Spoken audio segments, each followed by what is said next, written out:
메이저 대회 3연승을 눈앞에 둔 선수에게 각오를 물었습니다. 3연승을 해야겠다는 생각보다 도전할 기회를 가진 것만으로도 영광이에요. 욕심을 부려도 이상하지 않은 상황이었습니다. 그런데 유해라는 3연승이라는 말을 앞세우지 않았습니다. 오히려 담담했어요. 그리고 이 담담함 속에 이번 대회를 잇는 열쇠가 있습니다. 먼저 유해란이 도전하는 기록이 어떤 건지부터 말씀드려야겠습니다.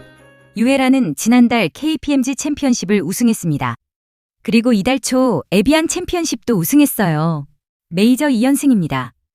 여기서 한 번 더 이기면 한 시즌 메이저 3연승이 됩니다. LPGA 역사에서 이 기록을 세운 선수는 단 3명뿐입니다. 1950년에 베이브 자하리아스, 1961년에 미키 라이트, 그리고 2013년에 박인비. 유해란이 우승하면 박인비 이후 13년 만에 역사상 4번째가 됩니다. 그 무게를 알기에 담담했던 걸지도 모릅니다. 그럼 정말 가능성이 있을까요? 힌트는 지난 대회에 있습니다. 유해란은 에비앙 챔피언십 3라운드에서 60타를 쳤습니다. 남녀를 통틀어 메이저 역사상 최초의 60타였어요. 이 기록에 대한 본인의 회상이 인상 깊습니다. 내 골프공 번호가 원래 62번이었다. 그게 내 인생 최저타라고 생각했다. 그런데 60을 쳤다.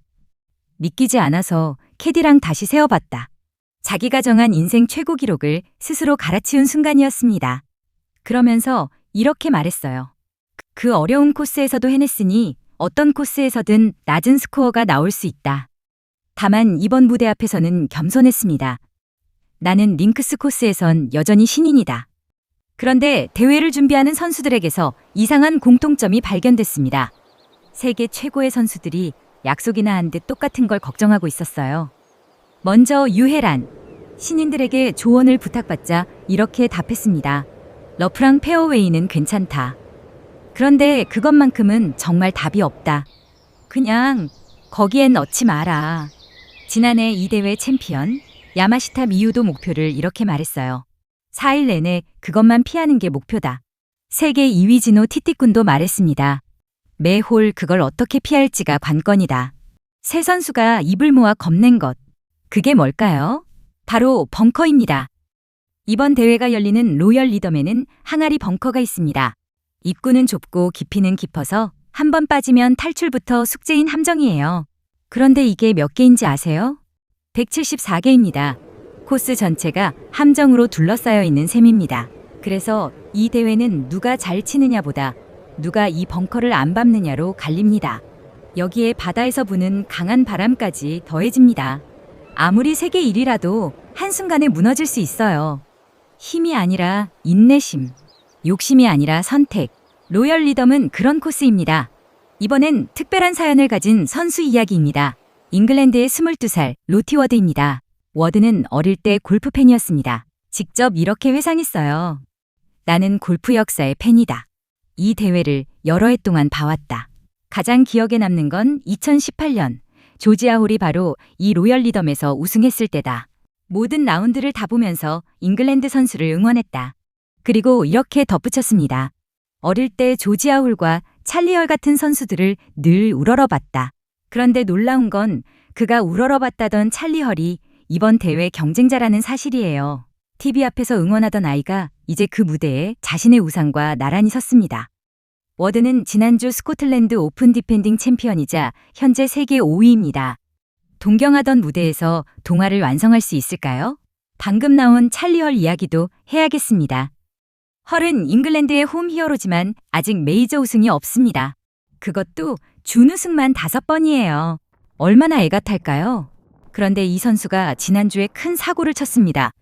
스코틀랜드 오픈에서 버디 기회를 잡고도 파우아에서 구타를 쳤어요. 쿼드러플 보기입니다. 보통 선수라면 무너질 상황인데 헐의 반응이 놀라웠습니다. 경기 후 이렇게 말했어요. 세계 랭킹 상위권 선수도 구타를 칠 수 있다는 걸 보여준 거다. 내가 인간이라는 증거다. 그러면서 웃었습니다. 그래도 마지막 퍼트를 넣고 컷도 통과했으니 꽤 괜찮은 구타였다. 이 대범함이 홈에서 열리는 이번 대회에서 무기가 될지도 모릅니다. 그럼 승부는 어디서 시작될까요? 첫날 조편성입니다. 이번 대회 최고의 화제가 여기 있어요. 세계 1위 넬리 코다. 최근 가장 뜨거운 유해란. 그리고 2024년 이 대회 우승자 리디아 고. 이 세 명이 첫날 같은 조로 묶였습니다. 올 시즌 메이저를 나눠 가진 유에란과 코다가 첫날부터 나란히 걷는 겁니다. 흥미로운 건 유에란이 코다를 두고 한 말이에요. 넬리랑 몇 번 같이 쳐봤는데 정말 많이 배운다. 라이벌이면서도 존경하는 사이인 겁니다. 여기에 살아있는 전설 리디아 고까지. 첫날부터 이런 조가 또 있을까 싶습니다. 유해란 말고도 이번 대회엔 한국 선수가 21명 나섭니다. 저마다 사연이 있어요. 지난주 스코틀랜드에서 10년 만에 우승한 신지은은 2주 연속 우승에 도전합니다. 세계 4위 김효주는 2014년 에비앙 이후 12년 만에 메이저 우승을 노려요. 우승이 없는 게 이상하다는 평가를 받는 윤이나는 여전히 첫 승을 기다립니다. 신인왕을 노리는 황유민, 국내 최강 슈퍼루키 김민솔도 나섭니다. 반가운 얼굴도 돌아왔어요. 2017년 이 대회 우승자 김인경, 2008년과 2012년 두 번 우승한 신지혜. 두 챔피언이 다시 이 링크스에 섰습니다. 그런데 한국 선수들에게는 이번 대회에 특별한 의미가 하나 더 있습니다. 바로 9년 묵은 가뭄입니다. 이 대회에서 한국은 원래 강했어요. 2001년 박세리를 시작으로 장정, 신지혜, 박인비, 김인경까지 5명의 챔피언이 나와 6번이나 우승했습니다. 그런데 2017년 김인경의 우승을 마지막으로 지난해까지 8년 연속 한국인 우승자가 나오지 않았어요. 그러니까 올해가 9년 만에 한국 우승을 노리는 무대인 겁니다. 그래서 이번 출전진이 더 눈에 띕니다. 세계 톱 25 안에 든 한국 선수만 7명이거든요. 3위 유해란, 4위 김효주, 10위 김세영, 16위 김민솔, 20위 윤이나, 22위 최혜진, 24위 김아림. 숫자만 봐도 우승 가능성이 어느 때보다 높습니다. 여기에 놓칠 수 없는 도전이 하나 더 있어요. 메이저 퀸 전인지입니다. 전인지는 이 대회에서 우승하면 커리어 그랜드슬램을 완성하게 됩니다. 서로 다른 메이저 대회를 모두 석권하는 아무나 이룰 수 없는 대기록이죠. 그리고 재밌는 사실 하나. 이 대회 54월 최저타 기록을 가진 선수가 바로 한국의 김인경이에요. 2017년 우승 당시 세운 199타인데 9년이 지난 지금도 깨지지 않고 있습니다. 정리하겠습니다. 유해라는 역사에 남을 3연승 앞에서 오히려 담담하고 세계 최고 선수들은 174개의 벙커를 겁내고 있습니다. 22살 신성은 동경하던 무대에 섰고 구타를 친 선수는 웃으며 다시 도전합니다. 시즌 마지막 메이저는 경기가 시작되기도 전에 이미 이렇게 많은 이야기를 품었습니다. 힘이 아니라 인내심으로, 욕심이 아니라 선택으로 싸워야 하는 코스. 과연 나흘 뒤 로열 리덤에서 마지막으로 웃는 사람은 누구일까요? 유해란의 대기록 도전과 한국 선수들의 선전을 끝까지 응원해주세요. 구독과 좋아요는 저에게 큰 힘이 됩니다.